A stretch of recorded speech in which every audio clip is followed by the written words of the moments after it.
راح اسوي كوباية جريش. هاي كيلو جريش صافي، أنا ما أخلطه.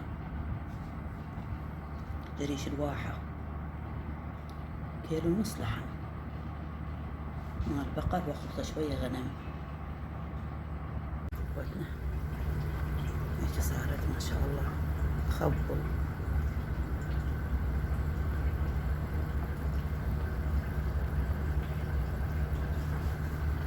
هاي الوجبة الأخيرة بالنسبة للتشريب مالت الكوباية. أخلي بهارات عثمانية، وأي بهارات أقدر أضيف، أنا حرة، بس البهارات العثمانية كلش تنطيها طعم.